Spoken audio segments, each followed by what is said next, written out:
Okay, you guys are live. Okay, thank you, Lisa. All right, well, welcome to the Policy Committee. It's September 14th at 4:34. We'll call the meeting to order. We have a quorum. We have myself, Patricia Yeager. We have Mr. Greg Davis and Dr. Lakeisha Gant. We also have Ms. Linda Davis here as a guest. And then we have we have Nicole Hall, board member-elect, and Dr. Wimby Anderson, board member-elect. And I see that we have several staff here who are going to help us with these policies. We have Byron Schooneman, Meredith Paget, did I get your last name right?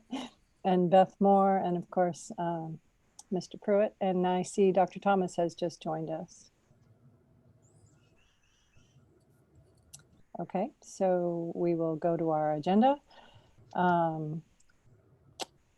Policy review, the minutes for the August 20th. I was just discussing with Ms. Tillman. I think we want to change what we did in terms of what we discussed last week, our last meeting about establishing these working groups. I think we want to change what is written under Policy Committee Chair Report, that the committee discussed and established policy committee leaders to assist with the review, revision, or recession of outdated policies. So that's now been updated from what it was an hour ago when you might have looked at it. But I think that clarifies what we did. We did not establish subcommittees. We assigned individual policy committee members to take the lead on several of these policy clusters. That's correct. Otherwise, are you okay with the minutes? I am. I move that they be adopted as presented. Okay, can I get a second? Second. All in favor? Aye. Aye, thank you. Okay, shall we amend or adopt the agenda? It's a pretty ambitious agenda. We'll get through as much of it as we can. The arrangement of the agenda, as I mentioned, is review only with a few minor edits, perhaps due to legal suggestions. A handful of ones to be rescinded, and then saving towards the end the ones that have more extensive revisions, with some discussion items at the end if we have time. Shall we have a motion to adopt or amend the agenda? I so move. To adopt? Second. Okay, thank you. All in favor? Aye. All right. Moving on, Dr. Thomas, would you like to give your superintendent report to the committee, please?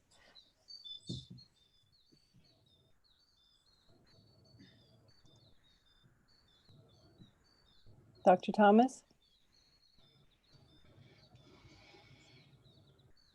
I'm sorry, I was just talking and I didn't know you couldn't hear me. Can you hear me now? Yes, we can now. Okay, all right, I'm sorry. I was leaving the office, but I just wanted to thank everyone. My report is simple today. I know that different groups of board members and district staff have been working collaboratively to address the policies and review and revise in a variety of areas. And I've had a couple of conversations with different groups over the last 2 weeks about that work. So I just appreciate everyone's efforts to work to really clean up our policies so that they are current and up to date and provide the guidance that we need for the work. So that's all I have, Dr. Yeager, and I'm here to listen and give any input as needed. Great, thank you. And for the chair report, let me just say quickly, again, this is a collaboration between the policy committee board members and the district staff and chiefs. The main goal here is not to change the fundamental philosophy of the district or modify policy in such a way that we're moving in a new direction. Right now, what we were doing really is just cleaning up and tidying up and getting rid of some of the old out-of-date stuff that doesn't make any sense, updating legal terminology and legal references. And so this is not any kind of a fundamental shift in philosophy. We are just trying to mostly do a little bit of bookkeeping between now and December. Some of these policies that we've come across have more discussion needed behind them. And I can assure you, I don't know if I'll be the policy chair next year or not. Maybe someone else wants to do this, but I can assure you that we will put those on a list and work on them more next year, I hope. Okay, so with your permission, I will move forward into this long list of policies, starting with the last, hallelujah, G policy from Personnel Human Resources. Meredith, would you like to say anything about GDC? We, I believe, are not making any changes. We're just leaving it be, but putting a due date stamp on it. You're muted. It's pretty straightforward. It just says that, you know, we hire classified employees at the recommendation of the superintendent to the Board of Education, and that classified employees may be transferred as needed. You know, it's super basic. Okay, and it manages to follow practice, and there are no legal issues. No, Okay. ma'am. So should we do this one by one, or should we do them in a cluster? Can I just ask a quick question about that, Sure, Meredith? sure.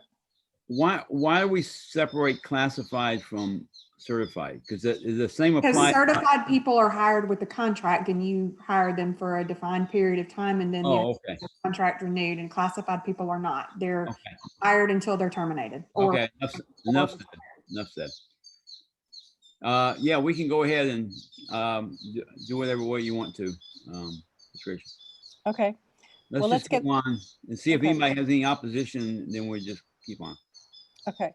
So policy D, this one is, we've discussed with Mr. Schuneman, and it's been deemed unnecessary potentially legally, but Mr. Schuneman, you thought it was okay to just leave it be, even though we don't really need it? Byron? I didn't realize you were asking for my input there. Sorry. I mean, Mr. Pruitt suggests we don't need it. Not too many districts have this sort of overview goal and objectives, but you seem to like it when we talked about it. I don't see an issue with keeping it and maintaining it. It just kind of sets out goals. It doesn't seem to govern anything specifically. It's just like sets out some broad goals. So I don't see an issue with it particularly and have any need to recommend rescinding it. Okay, great. Are there any other questions about this policy? Well, I'm based on what Mike was saying, and what Byron's saying.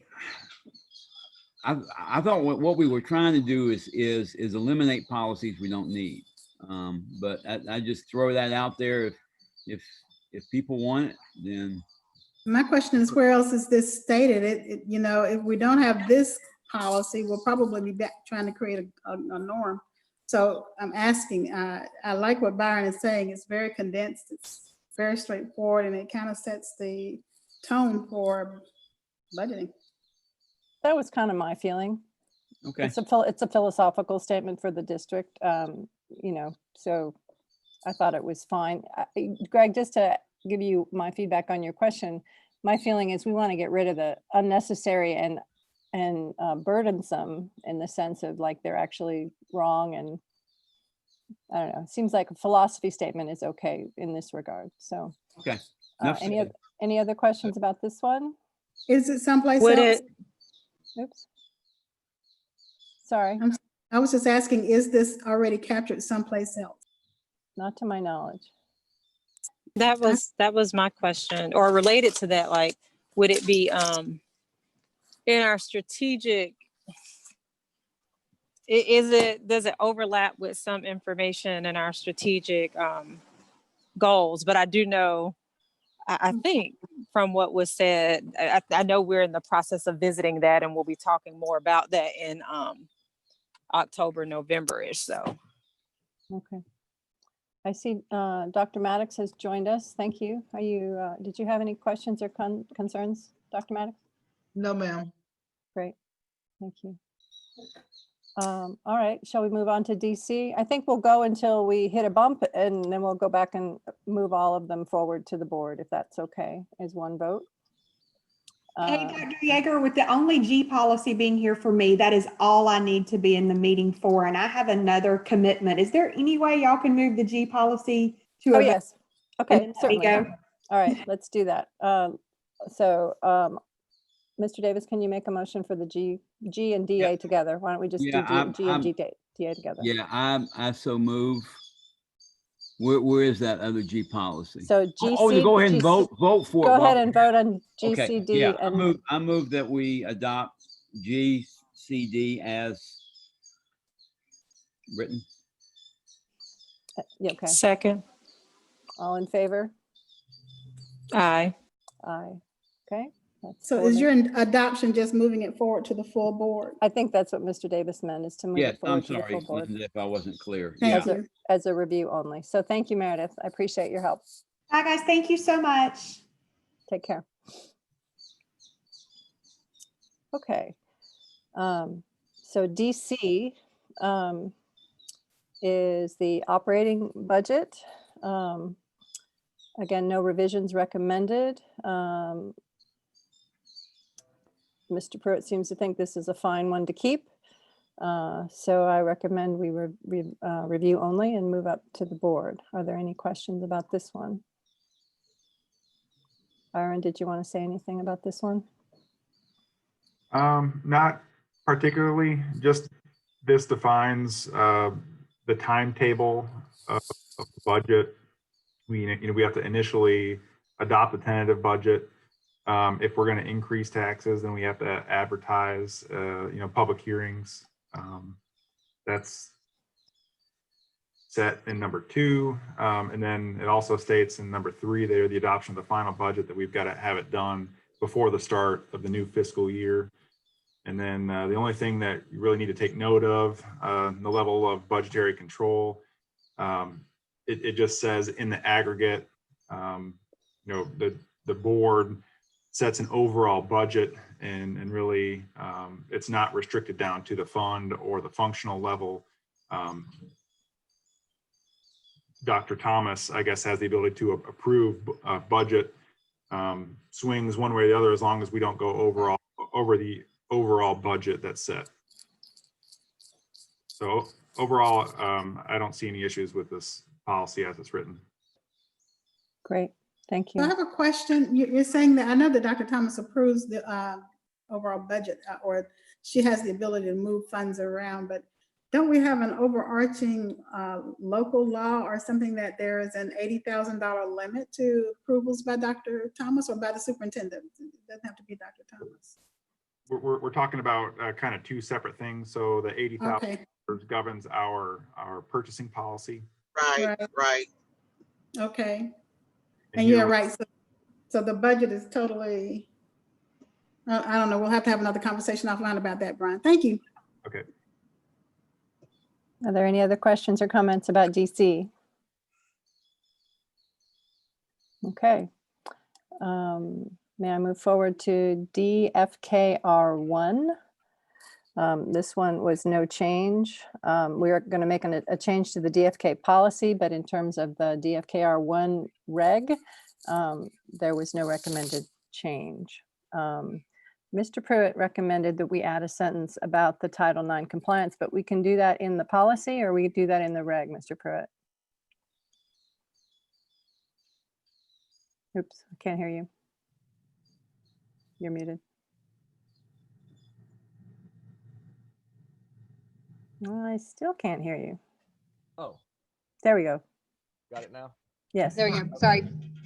Leah, Uh, McCoy, right back, okay? Yeah, you can add it to either one. I was trying to look back to my memo. I think I put those 2 together, and I was suggesting putting that in the policy, not the Yep. reg. Okay, so we'll save that for the policy. That makes more sense to me as well. Okay.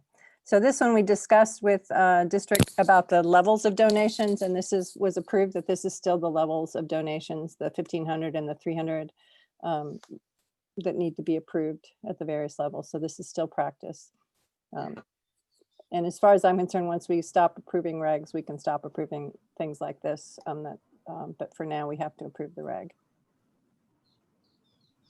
Is that right, Mr. Schoeneman? Right. Yeah, I think. Okay.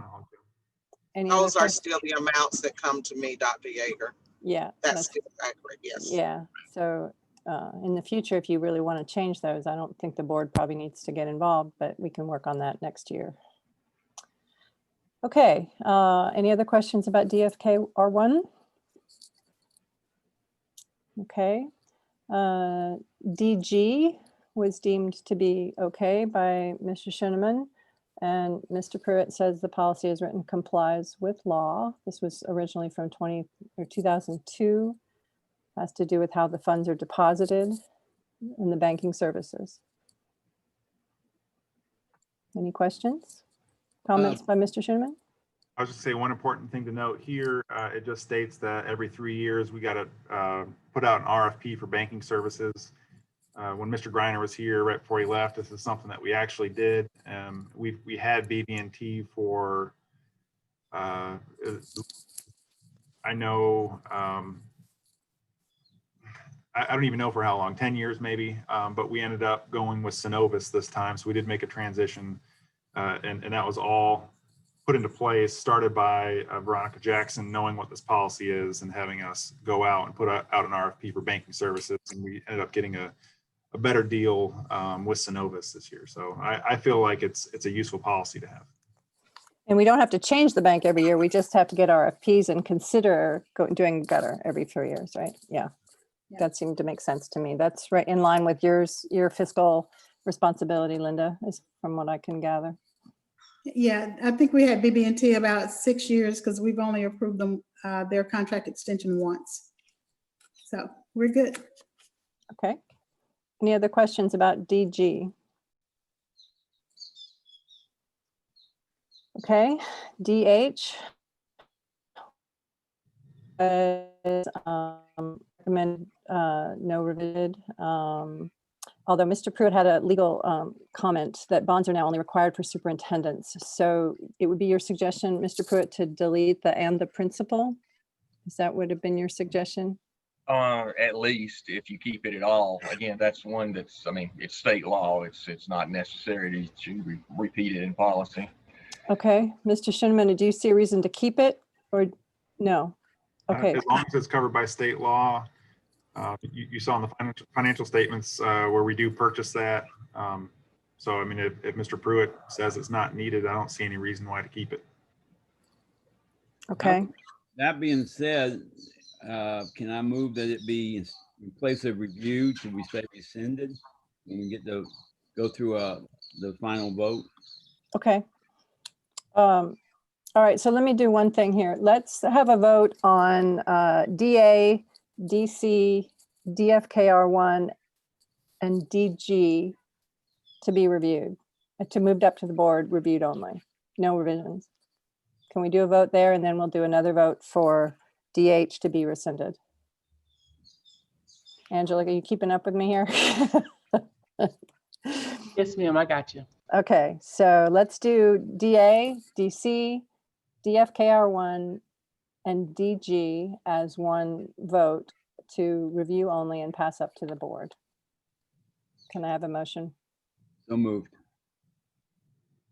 Second. Thank you. All in favor? Aye. Aye. Aye. Okay. So now DH, we are going to actually vote to rescind instead of review only. I so move that it be rescinded. DH. Second. Okay, all in favor? Aye. Aye. Aye. Okay, so DH will move to the rescind pile. Okay, thank you. DI is accounting and reporting. Again, Mr. Schoeneman, I believe, said it was fine. Mr. Pruitt, so this has to do, yeah, Mr. Pruitt deferred to Mr. Schoeneman, so I guess we just go with that. You didn't have any legal reasons to get rid of it. Correct. This one is fine as it stands. It talks about the auditing and the accounting process. Did you want to say anything, Mr. Schoeneman?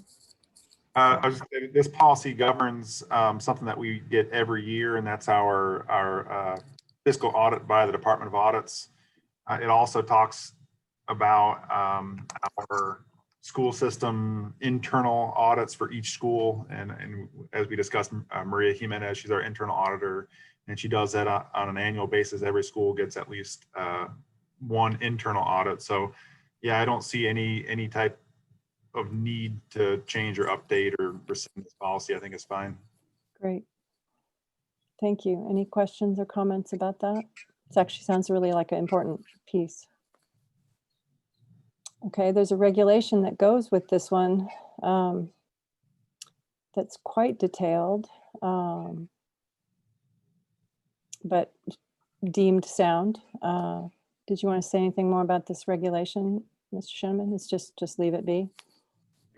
It's accurate. It has to do with all the different depreciations and assets and computers and etc. Quite detailed. Any questions about that one? Just leave it alone. The only thing I was going to say is this is where you'll see quite a bit of variation between school districts, what level they set their capitalization threshold. And for Clark County, we've got a pretty low capitalization threshold. And that just means whenever we buy equipment or we make any kind of changes or additions to a building, or we make any kind of land improvements, anything over $5,000 we capitalize, which means we keep track of in a capital asset system. And also, instead of expensing it in your current year, you are depreciating it over time. Yeah. So this is a policy where you will see some variation between school districts. $5,000 is on the lower end, I think. But my discussion with Dr. Yeager, I think it's fine because we have all the systems in place to keep up with assets as low as $5,000. Yeah, so there's no reason to change that amount. No. Great, thank you. Any other questions about DIR1? Now move on to the next one, Djd Expense Reimbursements.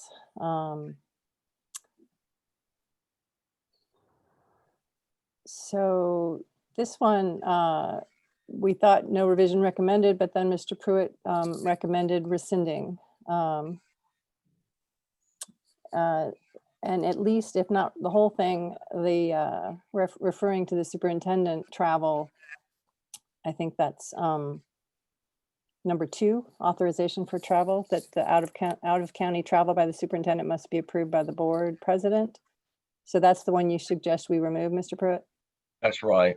Yeah, I think I do them policy and reg together. So I think the recommendation was to rescind the regulation altogether. Yes. Okay, and then and then take that out of the policy to be consistent. That's okay. right. So leave the rest of the policy alone. Just rescind delete item number 2. Okay, Angela, can you do that, please? What's the advantage of keeping the policy again? Do we need the out-of-state or travel authorization policy to be in place, or is that in the accounting manual, Mr. Schoeneman? Well, it's all in the accounting manual for sure. I don't know if it's necessarily required to be part of policy. I guess that would be a Mike question, but for sure it is part of the accounting manual. And for the vast majority of stuff, we just point directly to what's in the state travel guidelines. Yeah, Okay. if it's already covered somewhere else, there's no requirement that you have this policy. That adoption of the state guidelines, I was thinking that might be the real purpose of this policy, just that one sentence. But if you've got an accounting manual that already does that, then we may not need it at all. Where do people actually go when they're looking for approval on something like this? Would they go to the accounting manual or would they go to the policy? If I'm doing an out-of-state trip or out-of-county trip, would I go to the policy or would I go to the accounting manual for guidance? Go ahead, Dr. Go ahead. And I was just going to say it's interesting because as a building leader, we had a leave approval form, and that leave approval form had a series of approval signatures. So it may be, back in the day, it might have been Mark Tavernier and then Dr. Lanou, let's say, because of funding sources. So as a superintendent, it's interesting because I don't know like what that approval form even is. Like I have never seen that. Now, of course, in these 6 months, I haven't really done much travel. And it's with the pandemic. I hadn't gone anywhere. But like I don't even know where that document is and what would be submitted. It's pretty easy. We do have the online leave request, ASOP, that we would do. And we used to use another online program for building leaders and teachers, but I just don't know. That's a very good question that I'm making a note of, because I don't even know where the document is that I would submit to you all. Okay. That doesn't really answer your question, Ms. Davis. I would say actually neither in most people's minds, because there's just a process that you are or receive orientation to in that role. But in the superintendent's role, I don't know if there's a lot of clarity around that. Well, I think So what I'm we're not saying, Dr. concerned. Thomas, is your travel, I mean, you can approve your own travel. That's part of your superintendent's contract. Right. And then, so if Byron gets a request for a check for travel expense for anybody else, he's going to look for either your signature or the signature of somebody you've delegated that authority to. And that's all in your accounting manual, right, Byron? It is, yeah.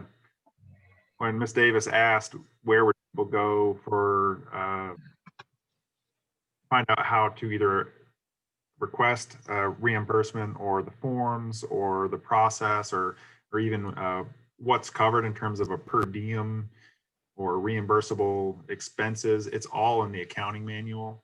I think what the policy is actually talking about, though, I mean, we've got the travel allowances in the first section, and the second section is just that authorization, and I think it's talking about the pre-approval of Dr. Thomas, and then also everybody else, I guess, has to get pre-approval before they have out of county travel. So, I mean, That's the part I was talking about, Byron, that pre-approval process, right? Right. and really, I mean, I think that pre-approval process, it's not something that's really sophisticated and defined. More, it's really just communication and approval by your supervisor. Yeah, but I would go to the policy manual. If I'm new to the district and I don't know how to go forward, I'm going to go to some place that's going to point me in a direction. I don't think it's an unnecessary policy. I don't think it carries anything more than just direction, sending somebody to direction. That's saying, yeah, you actually can do this. And then how they get there, that's a whole nother story. Okay. So it sounds like the feeling is we keep it in place. We can revisit that at some other date if we decide. Angela, the only thing I would change is to change the number 3 to a 2. So we now just have the 2 items instead of the 3 items. Again, take that first part, travel allowances is also, it's state law, it's state Board of Education. So we're just saying we follow the state Board of Education. So Yeah. I don't see that doing much for us either. But if Linda, if you feel comfortable with that and feel like it stays, I'm fine with it either way. Okay. One last comment. I think the accounting manual would cover the travel allowances portion, but not necessarily the authorization for travel. Okay. That's great. Dr. Gann or Dr. Maddox, do you have any other thoughts or questions on this one? Can you repeat what was Mr. Pruitt's recommendation with this? My recommendation was to rescind the regulation, keep the policy, and just take out that item 2 about superintendent out of county travel, because in your contract, you give the superintendent a travel allowance that covers all that already. So that is what we've actually done at the moment. That's what we would vote on right now. Okay. So revise as directed by legal. And I think that agrees with what Mr. Schooneman recommended too. Yeah, okay. Great. Can I get a motion for these three then? So DI is review only, DI Reg 1 is review only, and then DJD revised according to the discussion. So moved to those three policies as discussed and written. Move up to the board. Move up to the board. Second? Second. Thank you. All in favor? Aye. Aye. Aye. Didn't hear Dr. Maddox. Aye. Thank you. All right. DJ EAC is the P card, which Mr. Schooneman says is not really being used very much because they're kind of dangerous. And so I think Mr. Pruitt actually recommended we just drop this all together. But I think Byron said that it's useful to have this policy. Do you want to describe that, please? Actually, if I can jump in. So if you're going to have elected officials using either purchasing cards or credit cards, you have to keep this policy. And we drafted it in accordance with the statute that was passed back in the 2015 legislative session. So, I mean, we're good Okay. to go with it as Okay. is. Okay. And what I was going to add is pretty much what Mike said is, even though we're not using, we don't have a big, robust P card policy, we have investigated and are looking into potentially, getting credit cards for a small number of district, maybe the cabinet level staff or principals. In the past, I know that when this was drafted, we have had a P card policy or a P card process in place where certain employees had cards that they could use, and that was during Mr. Larry Hamill's time. And I think if I heard, it's hearsay, I guess, but I think an employee got in trouble for it, maybe got let go. And I think at that time, everyone else just turned in their cards and said, I don't want the responsibility. Yes, that's correct. It was a lot of money. Mm-hmm. So I don't think we're actively using it, but if we're going to ever consider a program like that again, I think it's probably important to keep. Okay, great. Byron, do elected officials ever use credit cards? We've got one district credit card, and it's used by the superintendent's office. I mean, it's very seldomly used. I mean, we don't have much on it at all. Don't you isn't that how we have to pay for our GSBA and NSBA expenses ahead of time? Yep. So it's used by some of the board expenses are covered by it. Yes. Yeah, but as long as board members, I mean, we're fine with it as long as board members don't have direct access to it. So we don't get to carry. Sounds like that's the case. You have to call the superintendent's office and get them to run the charge. So That's we're correct. good. Right. That's correct. We like it like that. Yeah. Okay. Any other questions or comments about this one just being reviewed without revision? Okay. We have some K policies. Beth, are you, can we grab your attention for a few minutes? KHA, which was awards and scholarships, was a review only. It was with regard to athletic awards. Any comments or questions about this one? These are going to be really easy for us. Greg and I, Lawrence, we knocked all these out. So Greg, unless you have something to add, I don't on any of them. No. Okay. They've met your approval, these ones that are review only. Yep. Okay. With the board's permission, we'll click through them pretty quickly. Free materials distributed in schools, policy KI, very short, requiring the superintendent. KIA is political campaigns. I had a question about this one. Political campaign materials should not be distributed in the schools nor displayed on property or in buildings owned by the school board. Does that mean I cannot put a presidential campaign sign in front of my house as a board member? No, it's property. So you couldn't put something at HT Edwards. It should say school district or it says school board. Okay, thank you. So we need to revise that board, the word board to district. Through me. Yeah, you're right. Angela, could you help us do that, please?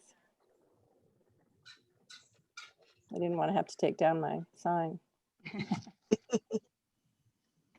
We're having a little bit of a battle in my neighborhood. So. You know what they say, signs can't vote. Okay, so moving with the minor revision on that one, moving forward to KJ, advertising in schools seems pretty, no commercial advertising without permission. No selling of stuff without permission.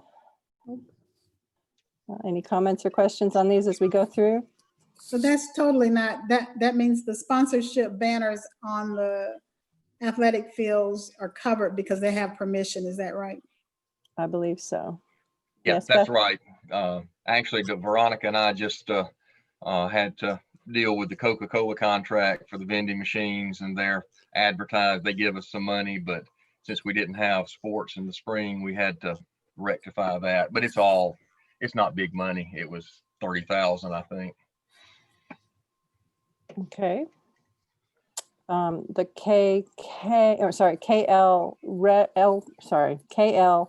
KLR1 is a reg. School record, public use of school records. We can't sell student lists, etc. We thought that one was fine. Actually, my son just bumped into that. He wanted to get a list of all the 18-year-olds that go to the high schools so that they could do some voter registration drives, and nobody would give him the list. So it has goods and bads. Yeah, so actually my recommendation was to rescind both the policy and the reg. I'm not sure why the reg and policy are separated here, but because I'll just read from my memo. Releasing student information is governed by FERPA, and employee information is governed by the Open Records Act, and superintendent approval really doesn't play into either of those. I mean, we either have to release it or we don't release it at all. So Okay. there's no discretion to be exercised. Well, I don't think Lawrence or Beth or I will fight to keep it. Beth, what do you think? Agree. What happened to the policy on this? The policy is just down below because we added the word "or designate" to the. Okay. It's being revised gently, but you were saying we could delete all of them. Delete both of them. Rescind. Rescind them. Okay. So Mike, I'm sorry, Dr. Yeager. I know Go ahead. like annually the armed services asks for a list of our 18-year-olds or seniors or something like that. How does that fall within this? So that's directory information. Student names are direct, and grade level is directory information. We have on our website and in our handbooks, it's required by FERPA that we follow that law on directory information. So if they request it, it's an Open Records Act request, and it's not subject to being held back because of FERPA. So we would have to release it. I mean, you couldn't say no. Sorry. Right. So then that's different because of the body that they are. No, So anybody. I could ask you for, my mother could ask you for a list of all of the names of all your 12th grade students. It's directory information. So I guess that's what I'm saying. So technically what Dr. Yeager's son is asking for is directory information and could be released. Absolutely. If he submits an Open Records Act request, we got to give it to him in 3 days or less. So what information would that only be name and school, or would that be name, age, and school, or what makes up a directory entry? And that's spelled out in one of your J policies, and I can't tell you which one it is right off the top of my head. Again, it's also in your student handbooks. It goes out as because you have to give a notice to parents of directory information of what directory information is. So it's in 2 or 3 places. So we don't need it here, is what you're saying? No, we don't need it here. Okay. So I'm hearing that we rescind item 16, and then KL is item 25. So we can vote to rescind that one as well. Before you do that, this is related, kind of, not, but this has to do with technology.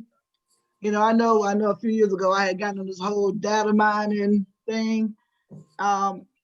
With students, we have a lot of technology going with students having to sign in, and they, you know, keep up with how they progress, and they have their information in these software applications.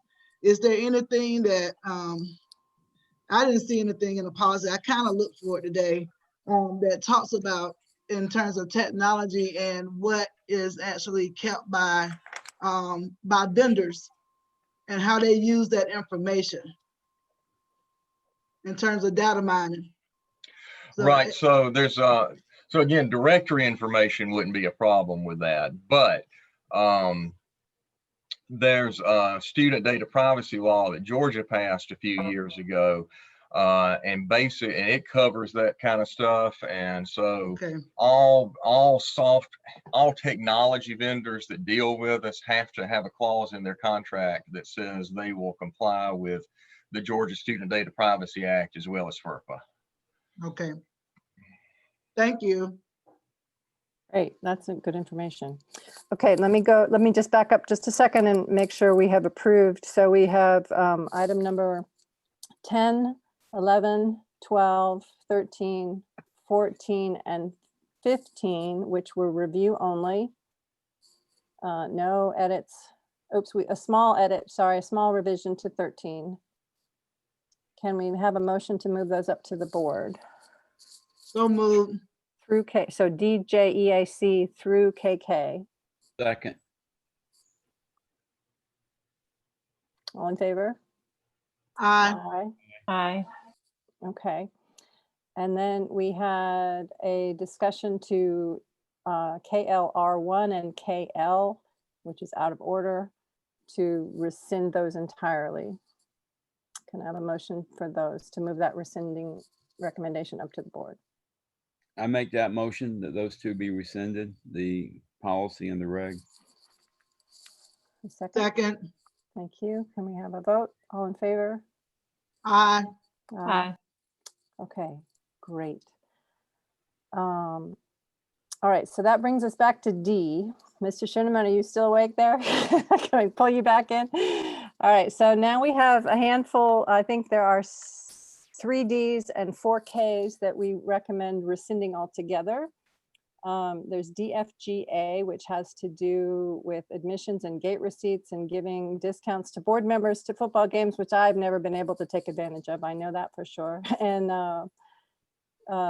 Senior Citizens Gold Club Card, which I don't believe exists anymore. So this policy was last reviewed in 1983 and is no longer up to date. There's a card that exists for senior citizens. My parents have it.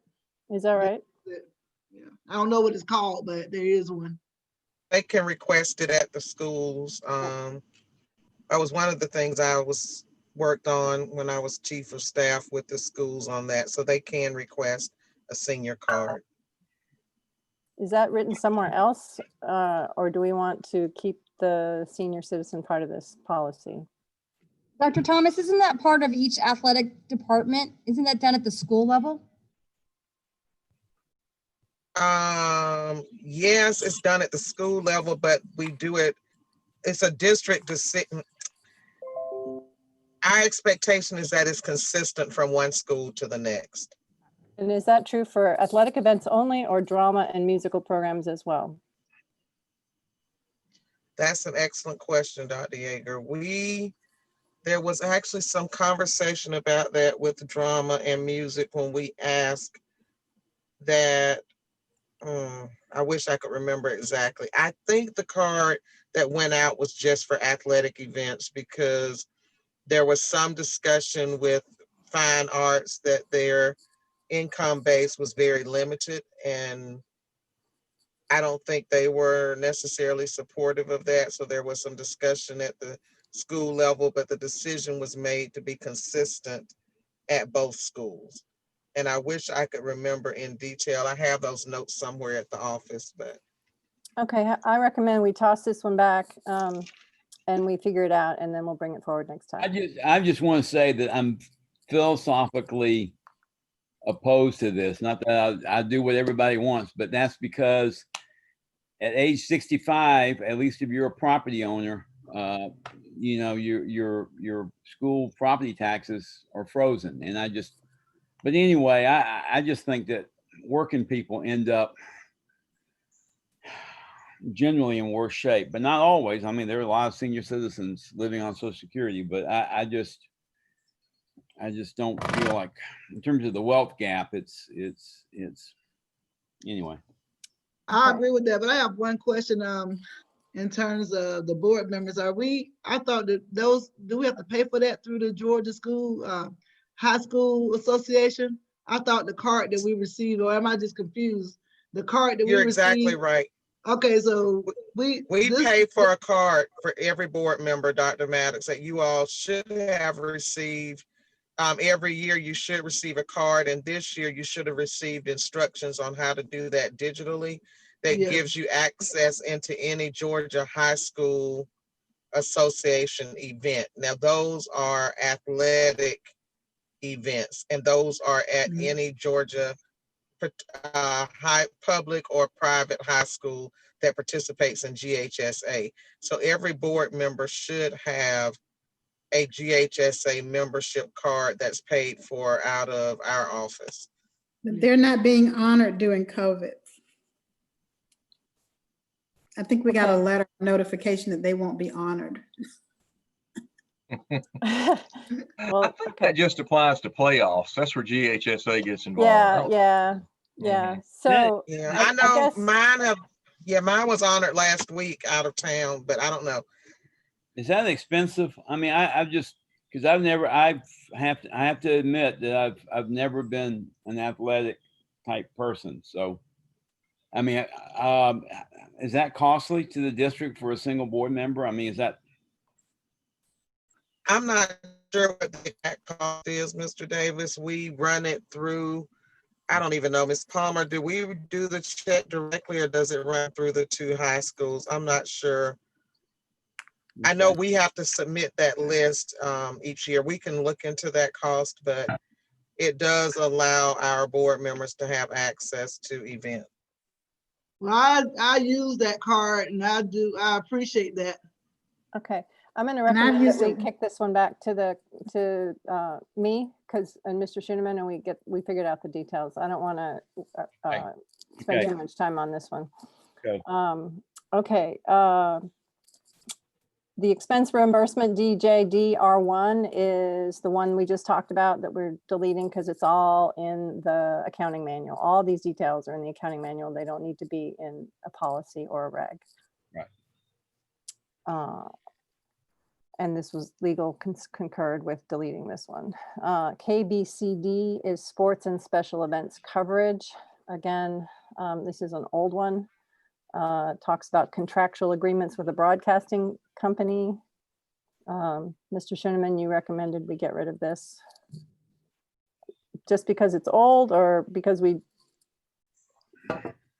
Actually, that was us. I think Greg, we can speak to Oh, that. sorry. You're right. It's okay. It's okay. Yeah, this isn't. This is handled at the school level. Okay. So we don't actually have the board enter into these agreements for doing any broadcasting. Okay. Any questions about that one? KEA is community activities and performances. The board encourages participation of students in useful community services. 1983 policy.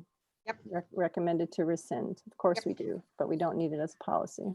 Yes, correct. We actually said there's more curriculum in our way of looking at it. Yeah, okay. KEC talks about interviews with students by the media. Is there a reason for pulling this one other than it was last reviewed in 2005? The reason is that we don't need it as a policy. We have a procedure for managing this. So okay, we were able to pull it. Questions or concerns about that? Okay, KF is community instructional resources. The board believes that one of the goals of the district shall be to equip each student to serve as a citizen of the community. 1983. Beth, do you want to address, or Mr. I'm gonna let Davis? Mr. Davis, we all agreed on this. Yeah.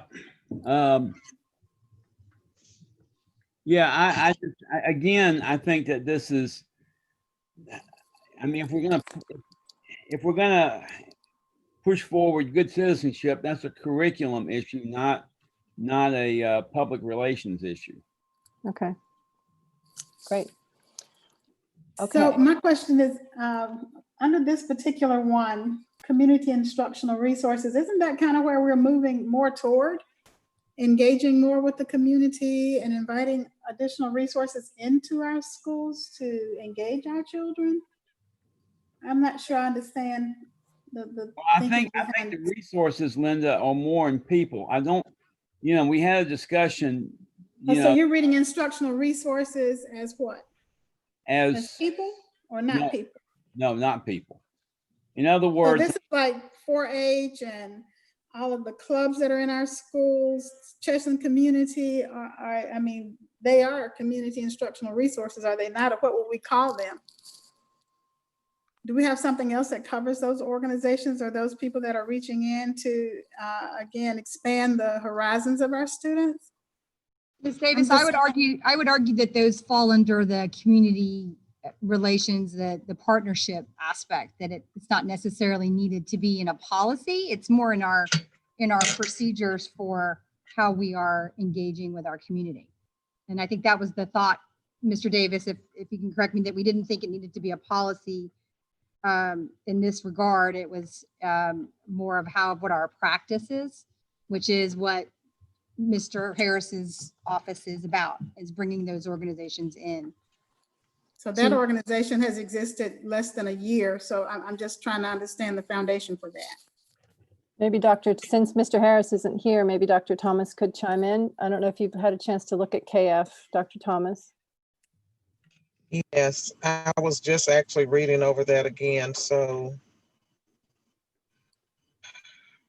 So it actually directs that a plan is created to designed to involve the citizens. Right, right. So there is some guidance out there in terms of how 4-H can operate and interact, and how Gentlemen on the Move and Boys and Girls Club and YMCA and YWCO and all of those people that interact with our school, what is that covered under? Isn't that school by school? No, so it's covered in a couple of places where we talk about school clubs versus non-school sponsored clubs. And so we have to be careful about that. And we have been. And Linda, you may remember we spent a good bit of time several years ago on those policies to make sure that we had, good, objective, enforceable policies about having people either by use of the facilities only or by direct contact with the kids, starting these clubs and getting involved in the schools. My guess would, now I was getting ready to start my senior year of high school when this policy was adopted, but my guess would be that this community instructional resources plan was probably one of those, great ideas that comes through once in a while and then just filters away, sort of like character education some years ago and that sort of stuff. So it's probably just obsolete. Okay. I definitely remember the long conversations about facilities use. And so we covered facilities use under that, but there had to be something else that we were looking at that covered the some kind of minimum requirements for club participation. And maybe that's what I need to look at, is to go back. Yeah, there's another, and those two policies are interrelated. I think the one you're talking about is in J, and then the one in K about facilities use sort of refers back to it, if I remember right. But yeah, so we have like our official school sponsored clubs, and obviously those can't have political, religious, whatever ramifications. But then we have non-sponsored clubs that students can also start. They just have to do it of their own initiative. So that covers like your Good News Club, which was a U.S. Supreme Court case about them being involved in public schools and that kind of stuff. Okay, but things like 4-H and the YMCA, where we at one time were dropping off kids at their locations, and yeah, where is that? Is that a part of that? Because they're not school sponsored. They're just. No, so, well. So the let me say YMCA, this. I don't know what that, We're not going to say that we can drop you off at the 4-H club, but not at the Greenbrier Baptist Church. We can't get into that kind of stuff. But what we Right. can, I think what we do is, if there are enough kids who want, whose parents want them dropped off at a central location, we can do that, whether it's the church or the 4-H or the YMCA or whatever. And so I think that's just a transportation logistical issue. Okay, so I'm sort of hearing, Dr. Thomas, did you make a decision about this? So do we have a instructional resources plan, community instructional resources plan? And if we don't, we were violating our own policy. right.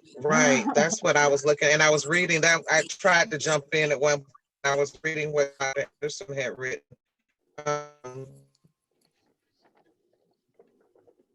We need to, can we just pull that one and look into it more? Yes, ma'am. Okay, we'll pull KF. All right, so may we vote please on the rescinding, passing on to the board, the recommendation to rescind DJDR1, DK, KBCD, KEA, and KEC. So So moved. moved. I second. All in favor? Aye. All right, so we have pulled DFGA and KF for further investigation.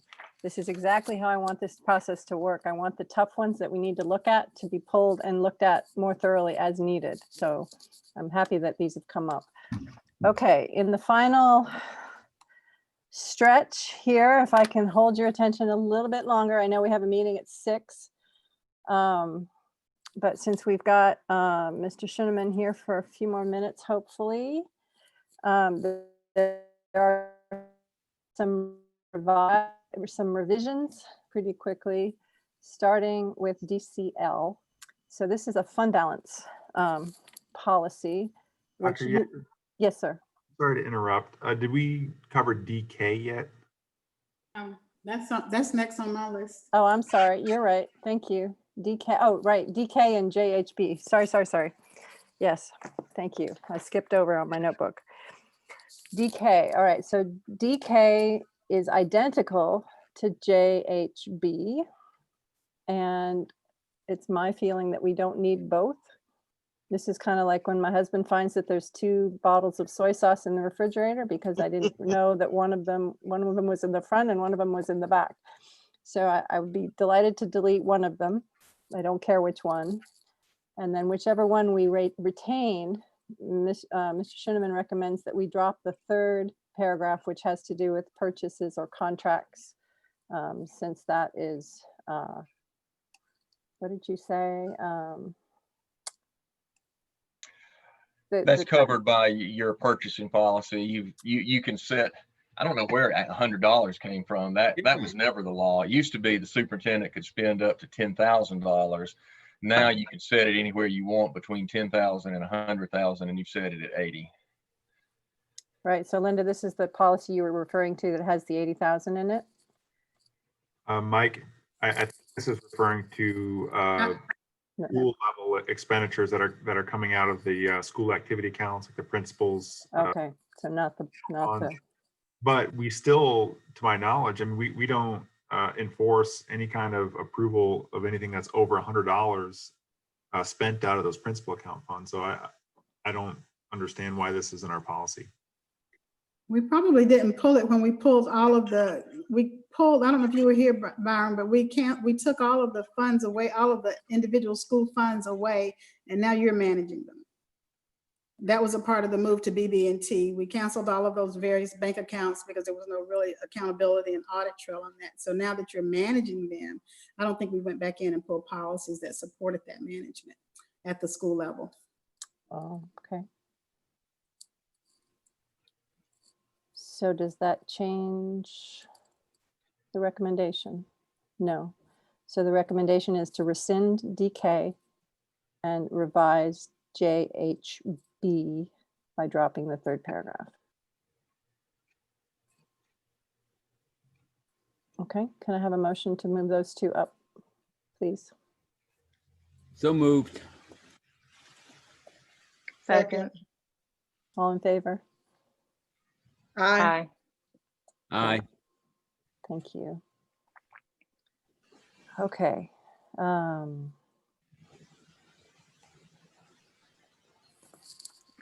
KL, we rescinded already, I believe.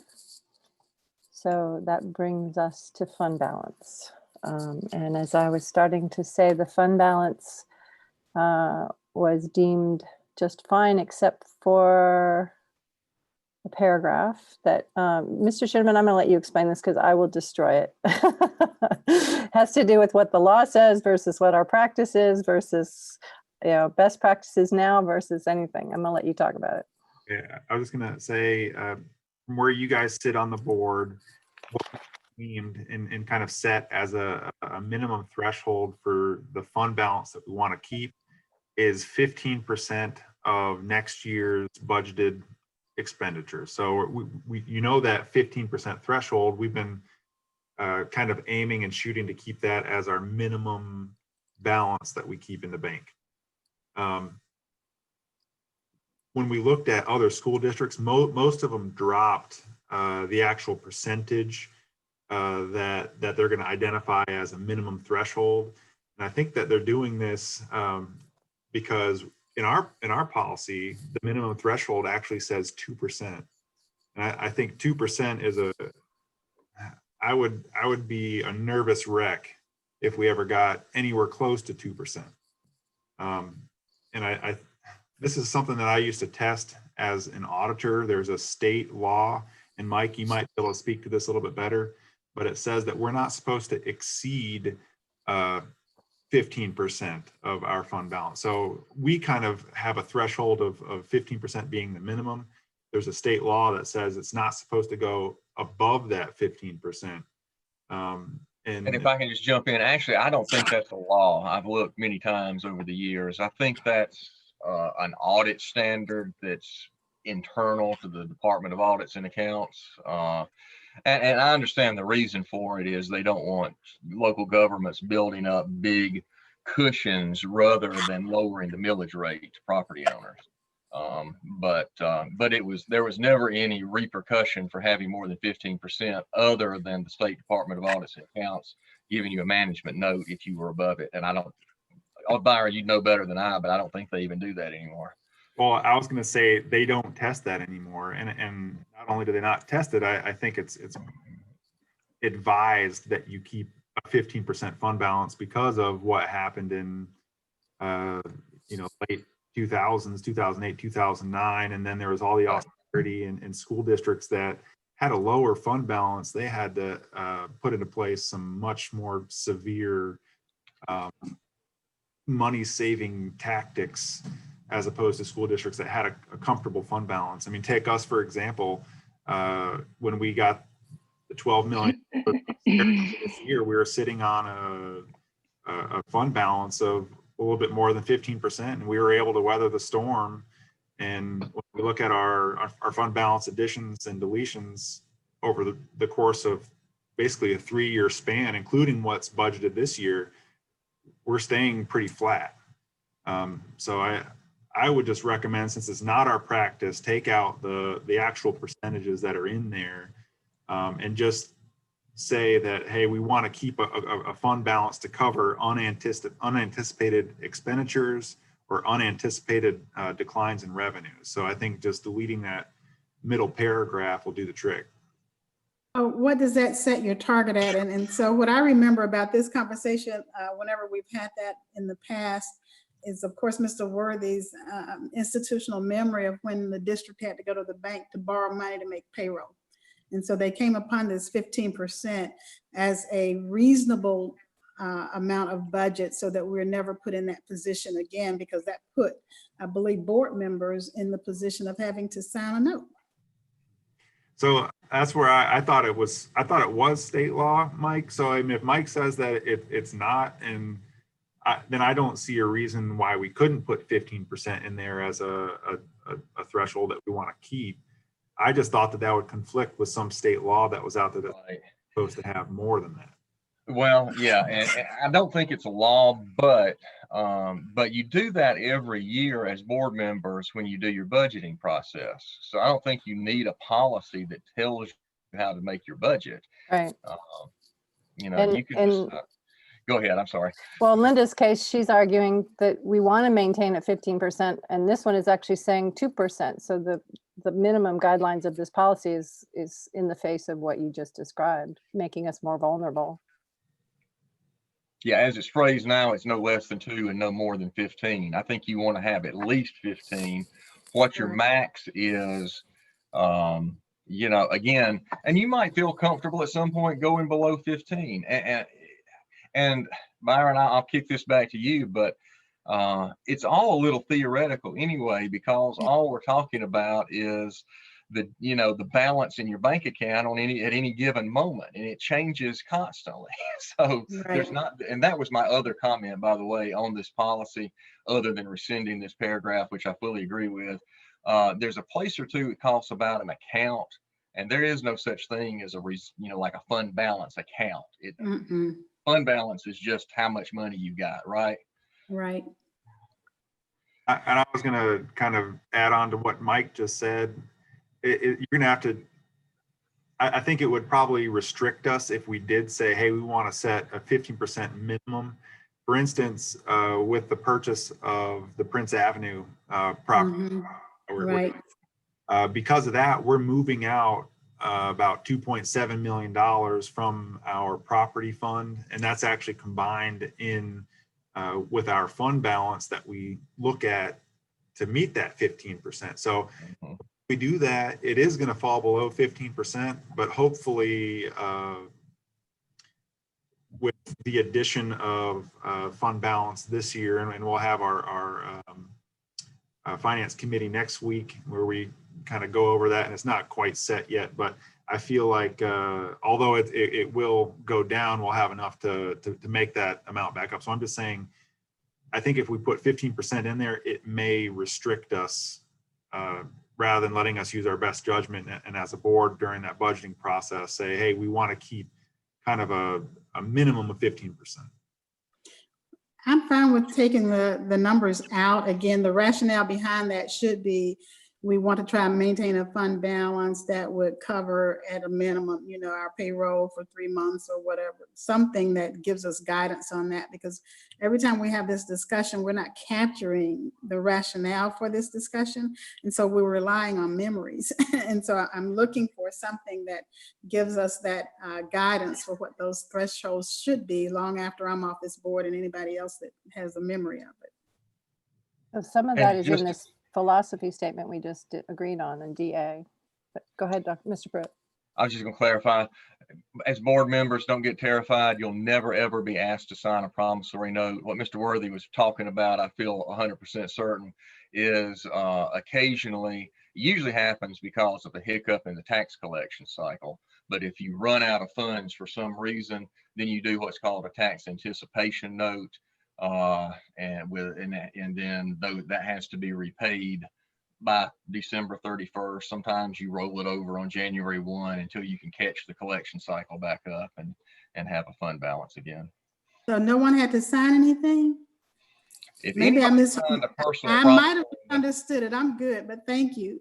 If anybody signed a personal promissory note, that would be, wow, way out. It wasn't personal. It was for the district. It was on behalf of the district. That's right. That's what I'm saying. And there's only certain ways that a district can borrow money. And typically in that situation, it would be a tax anticipation note. Thank you. But they did sign. Thank you. Right, right. Well, board would approve it and the superintendent would sign it and the board chair, but yeah. Okay, if I may respectfully ask for a vote on DCL, or a motion and then a vote, please, to remove that paragraph and move up to the board. I move that we, as specified, that we move that to the board, DCL. Second. All in favor? Aye. Aye. Okay, it's 5:44. I understand that there's a time-sensitive policy at the bottom of our agenda, number 37 IHF. Dr. Thomas, this has to do with changing the timing of graduation requirements. And Mr. Harris told me that it was kind of urgent, so we could please get to it tonight before we adjourn. With your permission, I'll jump to that one and we'll do the rest of these policies at the next policy meeting.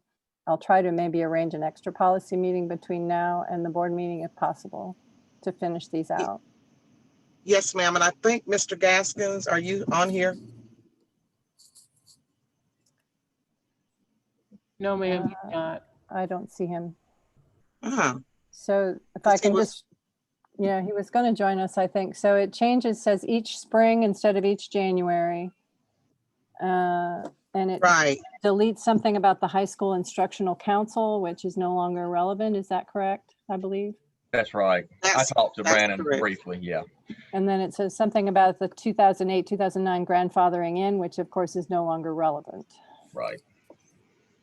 And then a Yes. long deletion of definitions and a change of the definitions, which, And that gets us back in line. Those are some really old definitions. That gets us in line with current state regs. So that's good. okay. Do you need him on, Dr. Yeager? Well, Because I was expecting him to be here. We had spoken earlier so he could talk about that. I'll try to reach him while you all continue. Just give me 1 second. okay. Well, so if you just go through, there's quite a lot of changes. So that's why I wanted to make sure we had enough time. So there's some changed definitions. And then there's some adding of or designate to the who approves, not just the superintendent.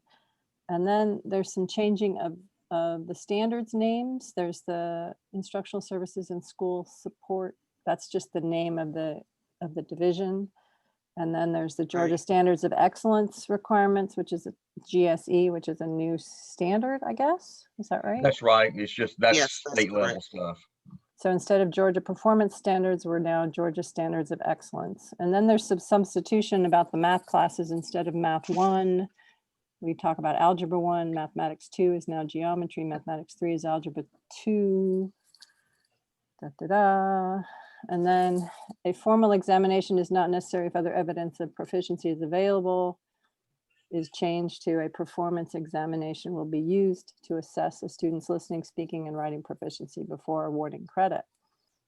So it seems to be adding an assessment. And then it talks about the minimum grade of 70 or higher instead of the number of clock hours. It's a lot of details. I'm assuming these are required or appropriate. I don't see anything that flags. It's a lot of change since March of 2020. When it was I last don't really reviewed. think it's changed in that short period of time. I think they just, whatever we did in March was pretty focused. And this is what I understood from talking to Mr. Gaskins. And now they've had time to go back and look at the whole thing and get us up to date on the new language and state regs.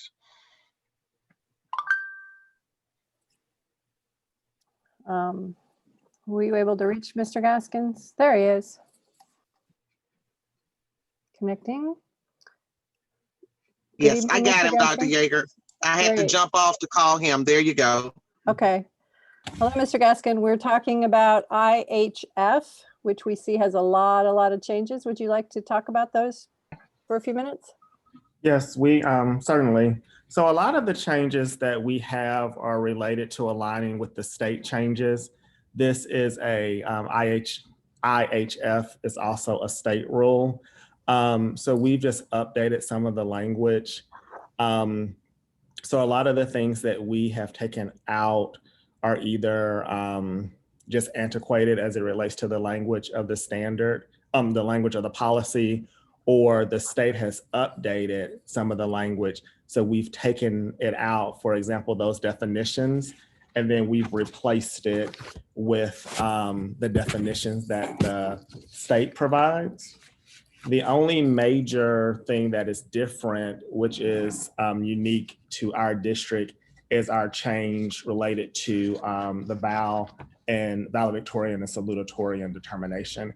Everything else is either something grammatical or something updated by the state.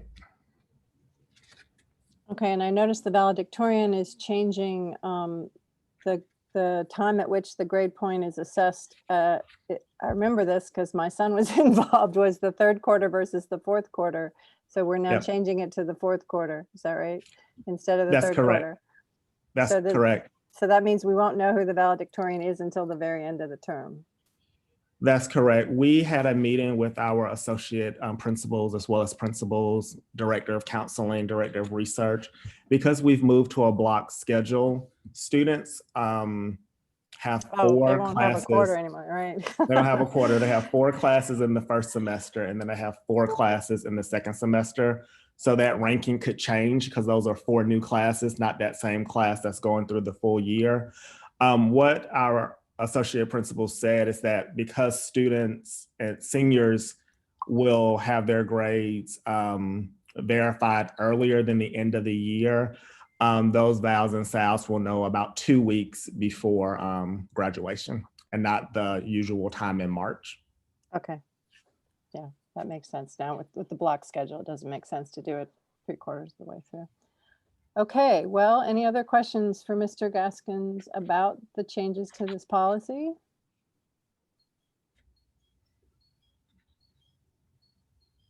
And I think, so just to understand, Mr. Gaskins, so we need to lay out the parameters so that our students know now what's in the cards for them. That is correct. So that's why we brought this earlier than, I think I'm supposed to bring policies in November. We thought that this one needed to be brought much earlier so people could understand the change. And unfortunately, it changed last year. Well, it didn't change last year. It wasn't in the policy. It was in the program of study. So we updated it to align, but this will be a major change that we just want parents to be aware of. So the program of study already has these changes? No, ma'am. When we updated the policy last year, the program of study, we were aligning the program of study with the policy, but we were on a traditional year-long schedule. Yeah. So we will need to update this and get this approved, and then we will also need to update the program of study. That's what I was curious about. Okay, thank you. This might not be related, and if it's not, just kick it out. But what about homeschoolers who are applying to be valedictorian and participate in graduation? Did I read that someplace as a new Georgia rule? I'm not aware of that, Ms. Davis. I would have to look into that. Don't look into it. If it's not something on your radar, I'll wait until I run into it again. Okay. Thank you. Thanks, Linda. Our policy states that a student has to be enrolled as a junior for 2 semesters and then a senior to be considered for a valedictorian and salutatorian. But I can definitely research I think that. that's been challenged, but okay, no worries. I'll look for it. Thank you. Okay. Okay. All right, so may I have a motion on this policy IHF? So moved. Second, To move it up to the board? yes. Thank you. All in favor? Aye. Aye. Aye. Okay, I think I should give everyone at least a 5-minute break before the 6 o'clock meeting. So I would welcome a motion to adjourn. So moved. Second, All in favor? Aye. Aye. Thanks, everyone. If it's all right with you, I will try to arrange for one additional policy meeting this month so we can get through the rest of these. Hopefully it'll be short, about an hour. But thank you so much. We got through a lot tonight. I really, really appreciate your attention and your focus. Thank you so Thank you much. for the And leadership, Dr. Yeager. Well-run meeting. Thank Yep, you. good job. Great meeting. And Yeah. thanks to Great Beth and job. Byron and Brandon for your help. I appreciate it. Thank you. Yes.